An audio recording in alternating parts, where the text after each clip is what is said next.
everyone! Today I'll be sharing with you my favorite simple one-pot recipe, curry chicken. So I have chicken over here. So this is a one full chicken, 1 kg, that has been chopped up into pieces. So the first step that we're going to do is to marinate it with some salt. So I'm just going to add this 1 teaspoon of salt over here. And use your hands and give it a good massage. The salt is to enhance the flavor of the chicken and it will blend really well with the curry gravy later. So once it's good, I'm just going to let it marinate for 20 minutes. Just put it aside. So we have prepared the chicken, so the next must-have ingredient is definitely potato. So we're going to remove the skin using a pillar. So when you use the pillar, always remember that you are going outwards. If not, you may risk cutting your own hands. So after peeling the potato, I've given it a good rinse. So over here, I've got 400 grams of potato. So if you go into a supermarket, you will see many different types of potato. For curry chicken, not to worry, you can use any type of it. The only tip that I have for you is not to cut the potato too small. So for this size, maybe we just cut it into half, because if it's too small, when you overboil it, it will disintegrate it into the curry. Try to cut them into almost similar size, so that they can be softened and cooked at the same time. So over here, I've got 2 large tomatoes. Okay, this is 加料one lah. This is to add some sourness into the curry, so it makes it more appetizing. So I'm going to cut it into 8 wedges each.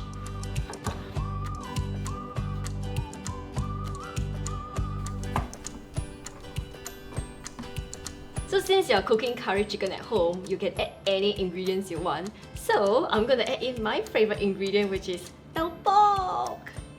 So over here, I have got 5 pieces of tau pok. Why I love tau pok so much, right, is because it's already pre-fried, so it adds an additional flavor to the curry. It brings the curry to the next level. So I'm just going to cut it into half.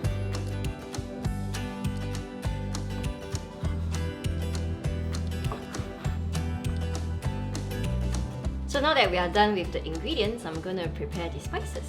So over here, I've got 3 lemongrass. So what do we need to do here is to cut off half of it, because we only require this part, and we're going to pound it with the back of our knife.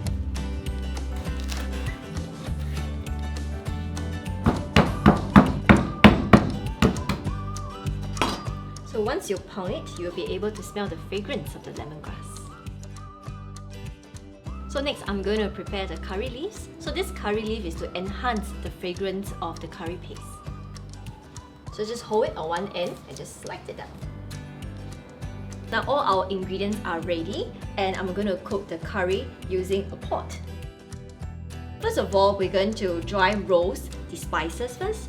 So we actually washed the curry leaves earlier, and that when the hot oil gets in contact with water, it will splatter all over the place.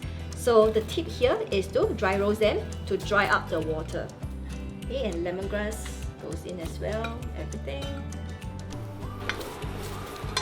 So it's ready when the water has dried up and you can smell the fragrance of the curry leaves. So the next step is to add in oil. So this is 1 tablespoon of oil. So just fry it for a while. Okay, so now it's ready. So the next step, we're going to add in the instant curry chicken paste. You can use any brand that you like.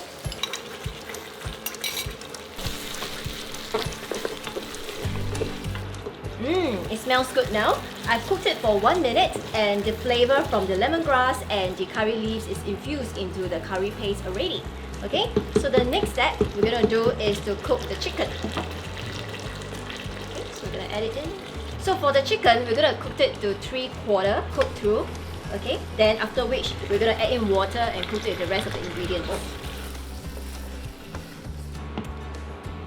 So now my chicken is 3/4 cooked through already. So the next step, we're going to add in water and also the potato. So for the water level, right, be sure that, always look at the instructions on the packaging, whichever brand that you are buying. Do not pour in more water than is necessary, because it will dilute the taste of your curry. Okay?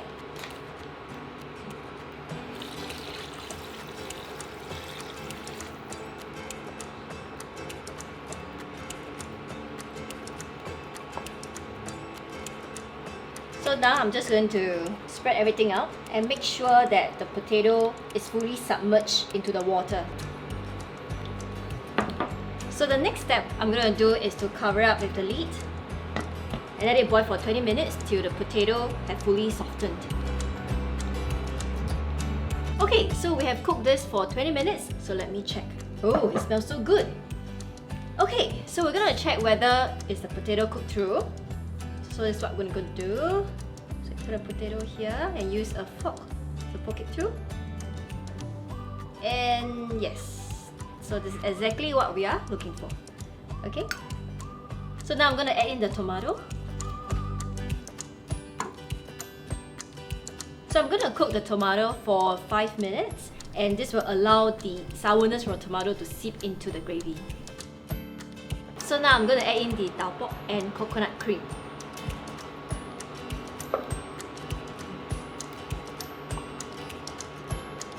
So for the coconut cream, all you need to do is to follow the measurement that is stated on the curry paste packaging. Give it a good stir. For the final step, we're going to season a little bit with salt. You can adjust this to your own liking. Just give it a good stir. Just let it boil for another 5 minutes. Give it a taste test. Add in more salt if you like it. And we are done!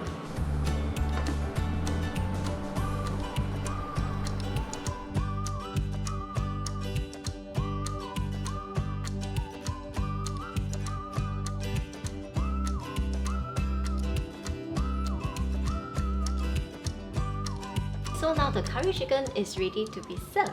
Look at it, it's beautiful, isn't it? So if you can't finish the curry chicken today, you can actually keep it in an airtight container and put it in the refrigerator and chew it overnight. So the next day, you can actually boil it in a pot, add in some water and adjust the taste with some salt and cook it with your favorite noodle, and there you have it for curry chicken noodle. So now I'm gonna try the curry chicken.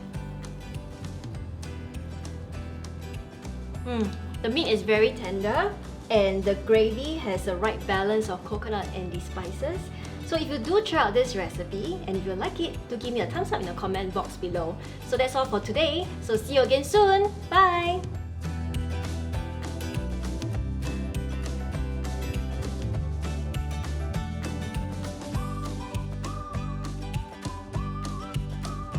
So if you do try this recipe, leave me a comment, in the comment box.